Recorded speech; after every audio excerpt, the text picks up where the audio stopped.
Assalamualaikum, halo semua. Kita semua tentunya tahu tentang aplikasi chatting WhatsApp.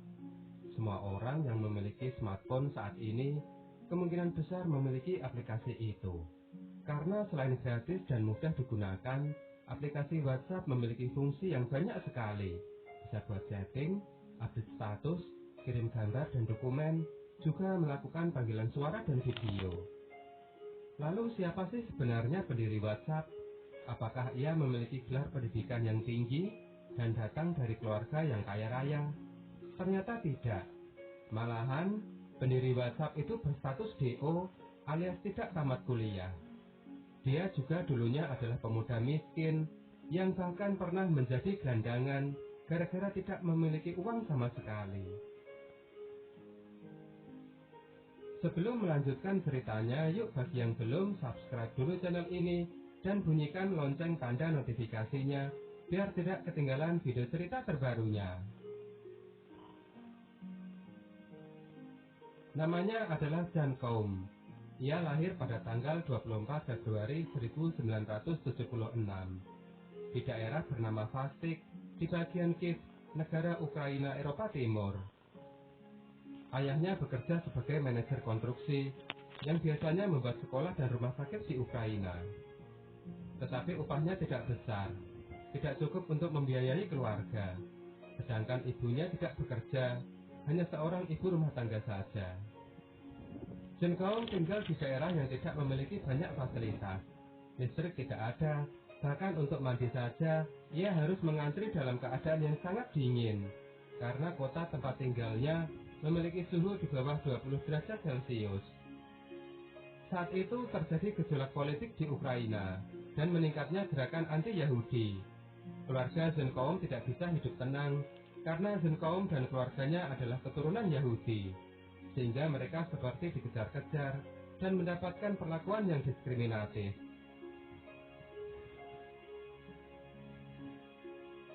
Pada tahun 1990, karena tidak lagi nyaman tinggal di negaranya, keluarga Jan Koum memutuskan untuk pindah ke Amerika Serikat. Karena selain alasan keamanan, keluarga Jan Koum pun berharap bisa mendapatkan kehidupan yang lebih baik di sana. Jan Koum tinggal bersama ibu dan neneknya di sebuah apartemen yang kecil dan pengap. Sementara ayahnya masih tinggal di Ukraina dan akan menyusul ke Amerika sesegera mungkin. Tapi malang, pada tahun 1997, saat masih di Ukraina, ayahnya meninggal dunia. Jan Koum begitu sedih karena tidak bisa menghadiri pemakaman ayahnya. Tetapi Jan Koum tidak boleh terus bersedih. Ia harus berjuang untuk hidupnya. Tidak ada orang yang akan mengetuk pintu rumahnya, lalu datang menyelamatkan hidupnya. Ia harus berusaha sendiri. Hidup di Amerika sangatlah keras. Jan Koum harus gigih agar bisa terus bertahan hidup. Keluarga Jan Koum pun berjuang. Ibu bekerja sebagai pengasuh anak, sedangkan Jan Koum sendiri menjadi penyapu toko.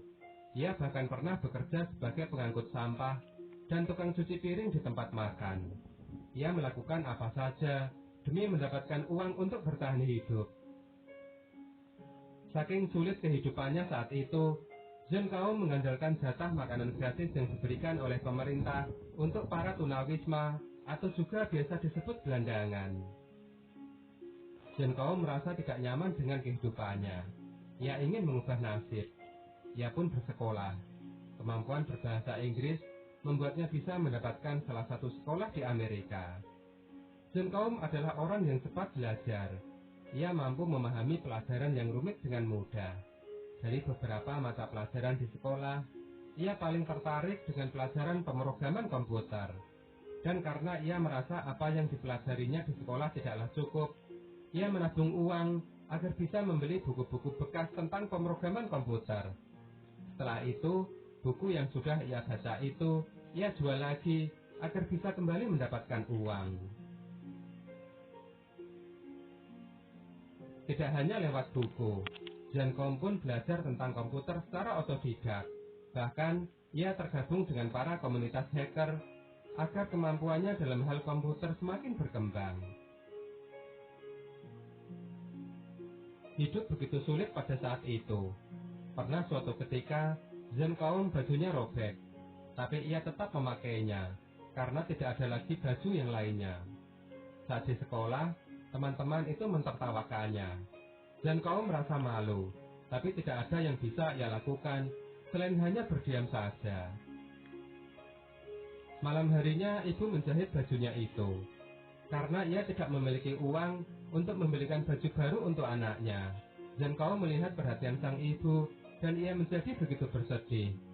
Ia berjanji di dalam hati, jika suatu saat nanti ia memiliki banyak uang, ia akan membalas budi ibunya dengan membelikannya baju yang banyak dan bagus-bagus. Setelah lulus sekolah, Zhenkaum masuk ke Universitas San Jose. Pada tahun 1997, kejadian bersejarah terjadi pada kehidupan Zhenkaum. Ia bertemu dengan Brian Acton, seorang karyawan dari perusahaan Yahoo yang kemudian menjadi teman terdekatnya. Brian Acton sangat terpukau dengan kemampuan Zhenkaum dalam hal komputer. Ia pun menyarankan Zhenkaum untuk mendaftar di perusahaan Yahoo. Zhenkaum awalnya ragu, mana bisa ia diterima di sebuah perusahaan yang besar seperti Yahoo. Apalagi ia masih kuliah dan belum lulus.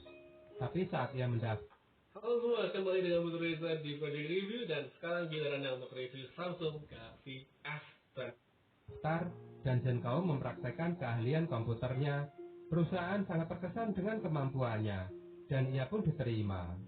Di Yahoo, Zhenkaum bekerja sebagai seorang teknisi infrastruktur.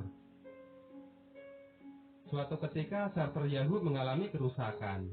Zhenkaum yang saat itu masih berada di ruang kelas mengikuti kuliah, ditelepon oleh David Philo, salah satu orang penting di Yahoo. Ia marah-marah, karena tahu Zhenkaum masih kuliah. Ia pun lalu meminta Zhenkaum untuk segera datang ke kantor dan membantu memperbaiki server. Saat itu, memang teknisi Yahoo masih sedikit, sehingga semua orang dikerahkan. Setelah kejadian itu, Zhenkaum memutuskan keluar dari kuliah dan fokus bekerja.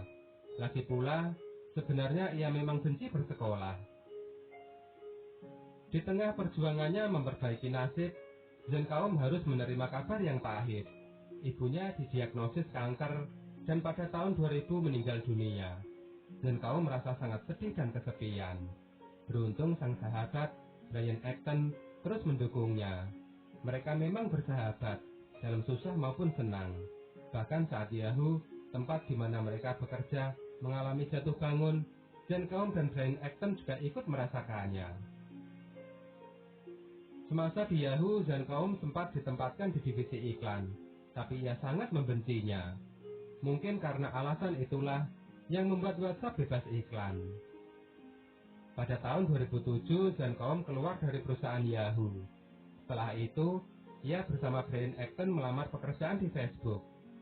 Akan tetapi kenyataan tidak seindah dengan harapan. Mereka berdua ditolak bekerja di Facebook. Hingga kemudian pada tahun 2009, saat perusahaan iPhone mengalami kemajuan yang pesat, Zhenkaum melihat potensi yang luar biasa pada perangkat seluler. Karena sebelumnya, perangkat seluler itu hanya bisa untuk melakukan telepon dan mengirim SMS. Tapi dengan iPhone, telepon menjadi seperti komputer dalam genggaman. Tentu saja sebagai seorang pemrogram komputer, hal itu sangat menarik bagi dirinya. Zhenkaum pun membeli iPhone dan mempelajarinya. Ia tertarik pada kumpulan kontak dan juga pada App Store. Lalu muncul ide untuk membuat sebuah aplikasi yang dapat menampilkan status pada kontak telepon di iPhone. Dari ide itulah, Zhenkaum membuat aplikasi yang bernama WhatsApp. Zhenkaum bersama Igor Solomenikov, seorang developer aplikasi iPhone, lalu menciptakan aplikasi itu. Dan pada bulan Februari 2009, Zhenkaum mendirikan perusahaan yang ia beri nama WhatsApp di California. Semua orang mengetahui WhatsApp dan sangat terbantu sekali dengan aplikasi tersebut. Bahwa dengan aplikasi itu, orang bisa terhubung, saling memberi kabar, menyapa, mengirim foto, berbagi kisah melalui video, update status, dan banyak hal menarik lainnya. Tapi mungkin tidak semua orang tahu, di balik lahirnya aplikasi yang sangat mengagumkan itu, ada sebuah perjuangan keras yang sangat luar biasa. Karena sesungguhnya pada awal dirilisnya WhatsApp, jumlah penggunanya itu sangat sedikit sekali, dan tidak ada uang yang bisa dihasilkan dari aplikasi itu. John Kaum sempat akan menyerah dan meninggalkan WhatsApp untuk mencari pekerjaan dan mendapatkan gaji. Tapi sang sahabat, Brian Acton, melarangnya. Ia mengatakan, "Kamu jangan bodoh, kamu sudah bekerja sejauh ini. Kalau kamu menyerah, semuanya akan sia-sia." John Kaum pun akhirnya tidak jadi menyerah. Ia terus melanjutkan WhatsApp, melanjutkan perjuangannya. Dan pada akhirnya, semua hasil kerja kerasnya pun membuahkan hasil. WhatsApp mulai banyak digunakan oleh orang-orang. Kemudian, banyak fitur baru yang ditambahkan, sehingga orang makin suka, dan semakin banyak orang yang menggunakan WhatsApp. Aplikasi makin berkembang, menjadi lebih baik dan lebih baik lagi. Hingga pada tahun 2011, aplikasi WhatsApp berhasil masuk dalam 20 besar aplikasi populer di App Store. Dan pada tahun 2014, John Kaum dan Brian Acton menjual WhatsApp ke Facebook, perusahaan yang dulu sempat menolak mereka. Nilai penjualan WhatsApp itu adalah 19 miliar dolar. Tentu itu jumlah uang yang sangat besar sekali. Dan dari hasil penjualan itu, John Kaum menjadi orang yang sangat kaya raya. Beberapa hari setelah WhatsApp dibeli oleh Facebook, John Kaum melakukan sesuatu hal yang mengharukan. Ia datang ke tempat saat ia berumur 16 tahun, yang setiap pagi pada waktu itu, ia ikut mengantri agar dapat jatah makanan gratis dari pemerintah. Ia menyadarkan kepalanya ke dinding, mengenang masa-masa sulitnya.